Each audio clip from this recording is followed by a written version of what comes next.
A year ago, my biggest fear was that I'd never ever lose weight.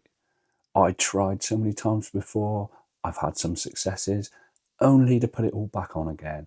Every single new attempt started with the same optimism and ended with the same disappointment. So when I started Mounjaro, if I'm being honest, there was always a little voice at the back of my head wondering whether this would just become another one of those stories. Now, fast forward to today, and things look very different. I've lost over 80 pounds. I've gone from 22 stone 11 to just over 17 stone. I am that close to hitting the 16s. I feel healthier. I have more energy. I'm wearing clothes I'd never thought I'd wear again. And for the first time in a very long time, I genuinely feel like I'm taking control of my health again. So you would think I am completely relaxed about all this. You'd think I'd finally been able to enjoy everything I've achieved. But the truth is, I don't. In fact, over the last few weeks, or maybe even the last few months, I've realised something that surprises me. The closer I get to my go weight, the more one thing keeps creeping back into my mind. What if I put it all back on?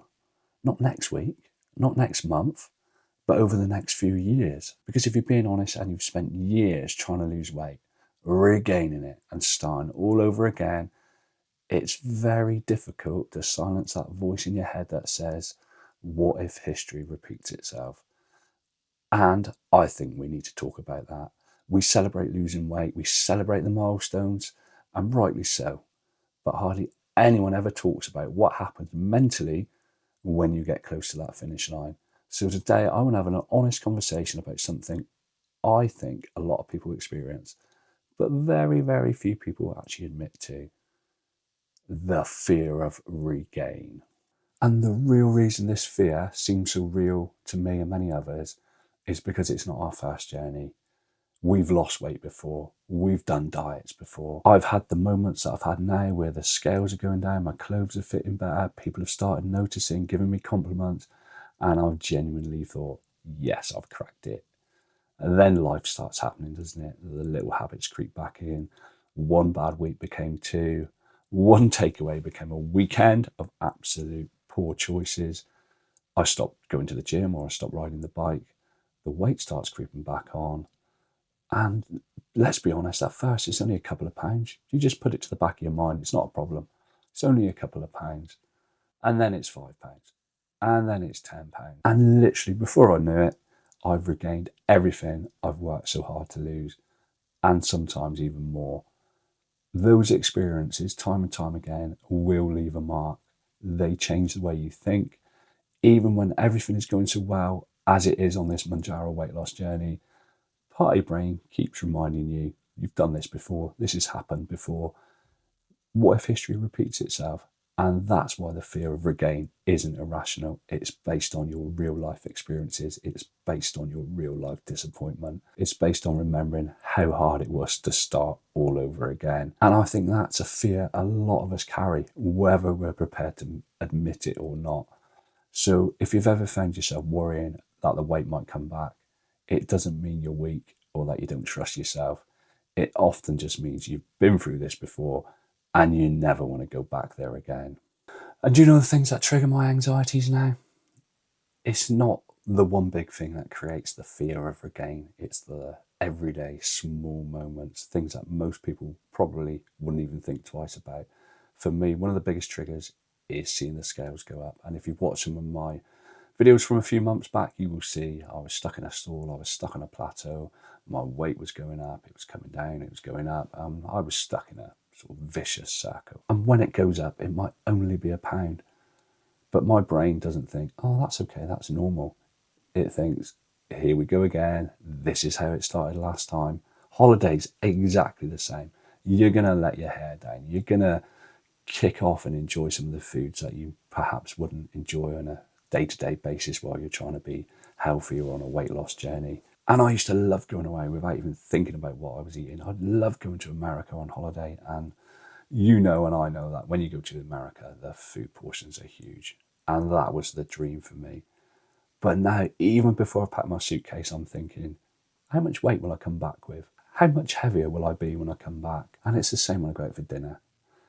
instead of simply enjoying the occasion, part of me is doing a little bit of maths in my head. Should I order this? Am I going to regret this tomorrow? And rationally, I know this is all not true, because I know that one meal doesn't make you regain £80.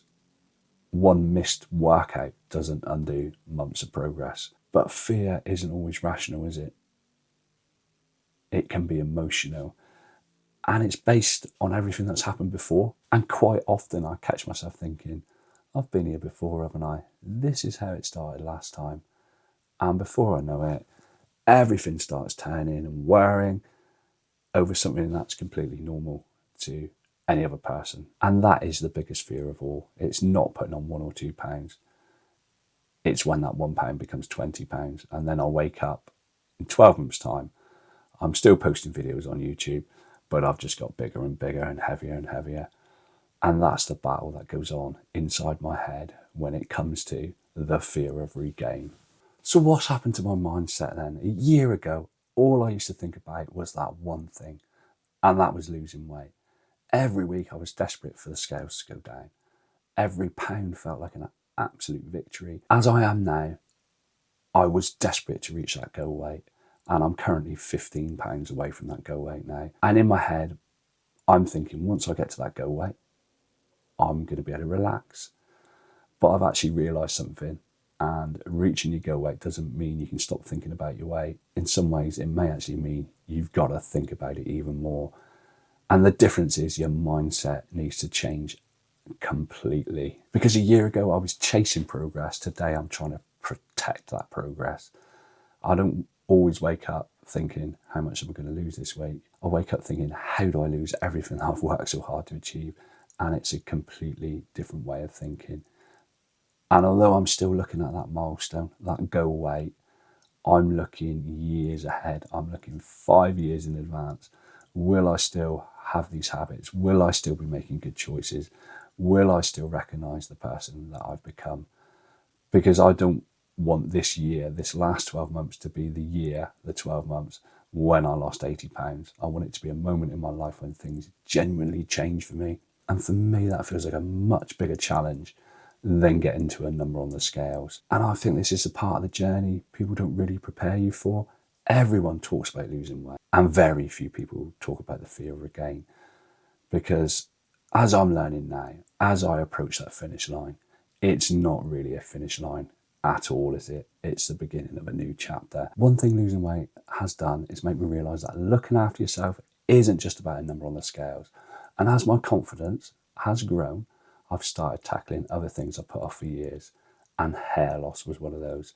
It's something I've noticed for a long time. You see it in photos, you catch yourself checking your hairline in the mirror.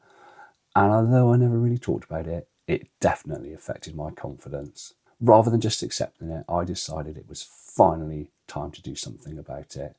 And that's why I have partnered with Voy. Voy, formerly known as Manual, is the UK's largest clinic providing personalised hair loss treatments. What I really like about Voy is that they don't believe in a one-size-fits-all approach.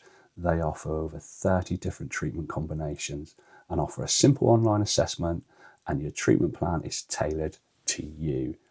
It's reviewed by a specialist, everything is done online, and it's delivered discreetly to your door. One of the biggest things that appeal to me is that they're honest about the process. They tell you it's not an overnight fix.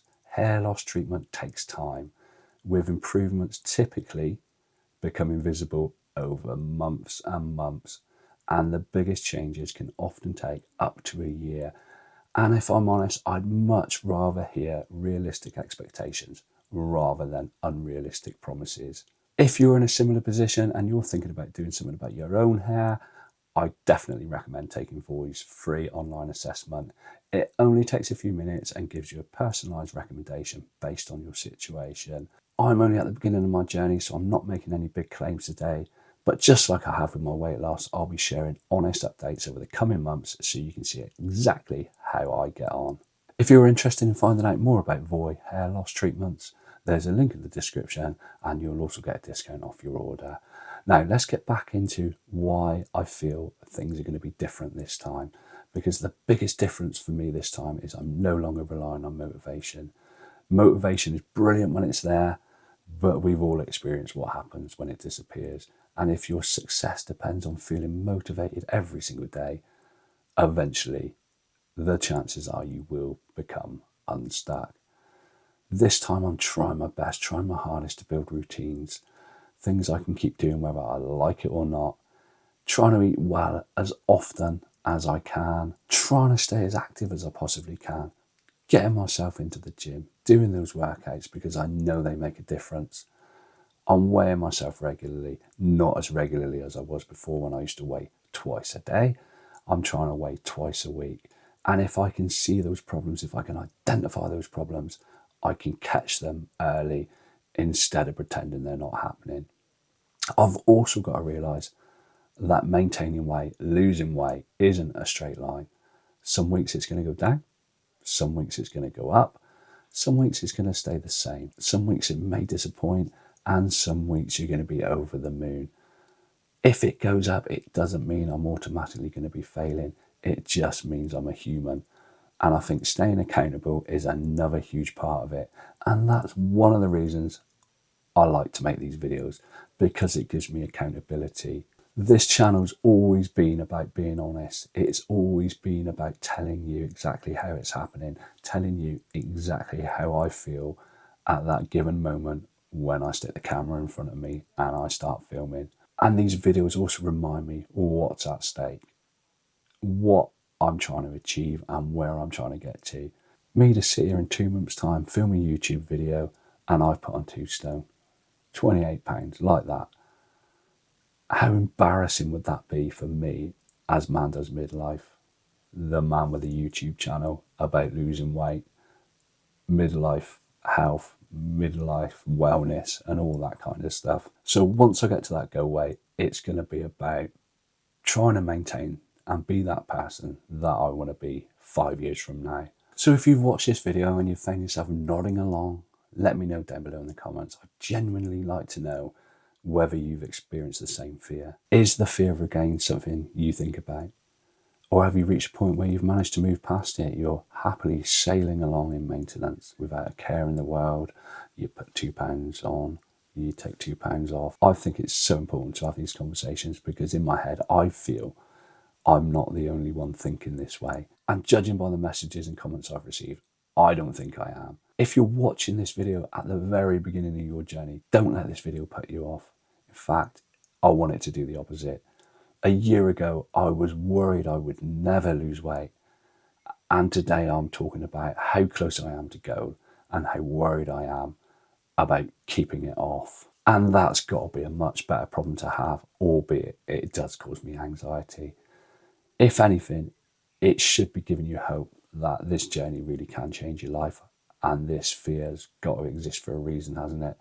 We don't worry about losing things that really don't matter. We worry about losing the things we fought so hard to achieve. Because what I didn't do was come this far just to spend the rest of my life worrying about going backwards. Albeit I do know that's exactly what this video sounds like. If you have enjoyed this video, or if it's helped you realise you're not alone, I'd really appreciate it if you could give it a like. And if you're new here, my name's Man Does Midlife. I've documented my entire Mounjaro weight loss journey from day one, sharing the highs, the lows, the setbacks, and celebrating the successes, all with complete honesty. If that's the kind of content you are looking for, I'd love it for you to subscribe to the channel. Until next time, please take care, and I'll see you all on the Saturday check-in.